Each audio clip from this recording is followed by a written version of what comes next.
नमस्कार बंधुरा आज के बानाबो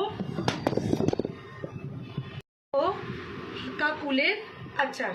एर जोन्नो लागछे पाका कुल, एटाके धुए नुन हलुद माखिए शोकानो आछे। आखेर गुड़, हलुद और लंका गुड़ो और नुन और किच्छु लागछे ना एटाते। और जेटा लागछे तोमादेर परे देखाच्छि। ओखाने सर्षेर तेल दिएछि, फोड़न दिएछि, 5 फोड़न, जिरे, कालो जिरे और एकटू सादा जिरे एकटू बेशी करे एटा फोड़नटा देब।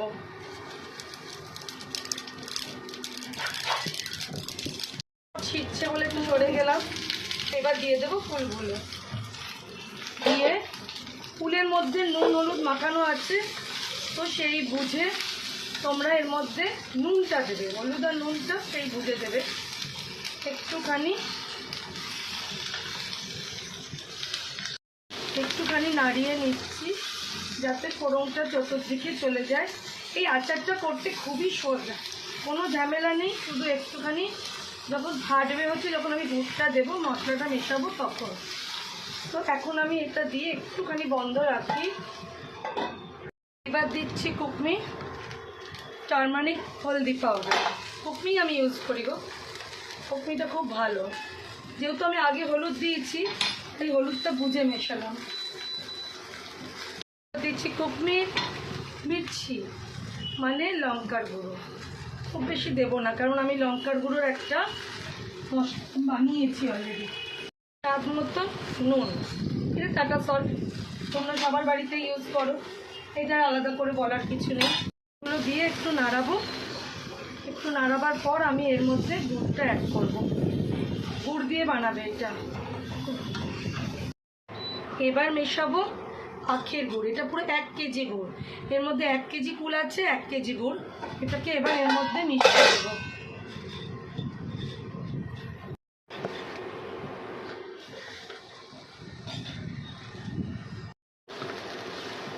এটা মিশিয়ে নাড়ালেই এক্ষুনি ব্যাপারটা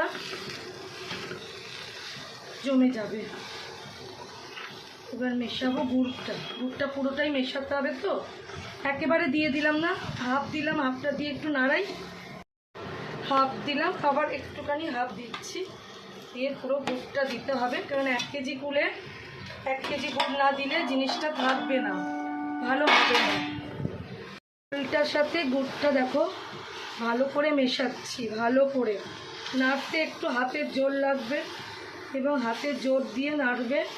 আর জল দেবে না, কেন এটা আচার, এটা থাকবে। জল দিয়ে গুড়টা দেওয়ার পর দেখো কি সুন্দর গুড়টা গলে গেছে। 1 ফোঁটা কিন্তু এর মধ্যে জল নেই, পুরোটা গুড়টা গলছে, গলে গেছে, গলছে না পুরো গুড়েই গেছে। এইবার আমি একটু এটা নাড়বো, বিকজ কুলটা একটুখানি না সেদ্ধ হবে, একটুখানি কুলটা মজে যাক। তারপর আমি একটা মশলা বানিয়েছি সেটা দেব, সেটা লাস্টে দেবো। এবার ঢাকা দিয়ে দেবো, ওটা একটুখানি মজবি। মশলা বানিয়েছি, এর মধ্যে সর্ষে আছে, সাদা জিরে আছে, আর তোমার 5 ফোড়ন আছে, আর একটু বেশি করে মৌরি আছে, আর শুকনো লঙ্কা আছে, তেজপাতা আছে। এটা আচারের মশলা। আরেকবার বলে দিচ্ছি, মৌরি আছে, 5 ফোড়ন আছে, সাদা জিরে আছে, শুকনো লঙ্কা আছে, তেজপাতা আছে। এটা সমস্তটা পেস্টটা পুরো গুঁড়ো গুঁড়ো করবে না, দেখো আধ গুঁড়ো করা আছে।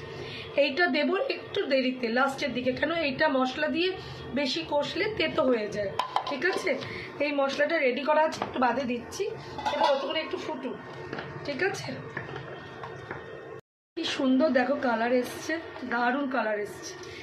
এইটা আমি আমার বরের জন্য বানাচ্ছি, জানো তো। এই আচারটা ও না খেতে খুব ভালোবাসে, এবং কুলের আচার খেতে প্রচণ্ড ভালোবাসে, তো ওর জন্যই বেসিক্যালি এটা বানাচ্ছি। কুলের আচারটা মা প্রত্যেকবার বানিয়ে দিত, এখন তো মা নেই, এখন আমাকেই বানাতে হবে। মায়ের থেকেই আমার আচারটা শেখা, তাই এটা বানাচ্ছি আজকে ওর জন্যেই। ও খুব ভালোবাসে কুলের আচার খেতে। এটা বানিয়ে রেখে দেবো, ও ঘুরবে ফিরবে, টেবিলেই রাখা থাকবে, ও খাবে। আর গুড় আছে বলে কোনো অসুবিধাও নেই সুগারের জন্যে। তোমরাও বানাতে পারো, যাদের সুগারের প্রবলেম আছে, বাড়ির লোকের জন্যে, বাচ্চাদের জন্য, সবার জন্য বানাতে পারো। এই দেখো কেমন গপ গপ করে ফুটছে, দেখো ফুলগুলো কেমন সেদ্ধ হচ্ছে, কি সুন্দর দেখো ফুটছে, খুব সুন্দর তবে ফুলগুলো সেদ্ধ হচ্ছে। মশলাটা কিন্তু আমি এখনও দেবো না, মশলা দিতে আমার দেরি আছে কিন্তু বন্ধুরা। এখন আমার ঢাকা দেবো, কারণ এটা ছিটে গেলে একদম দেখতে হবে না।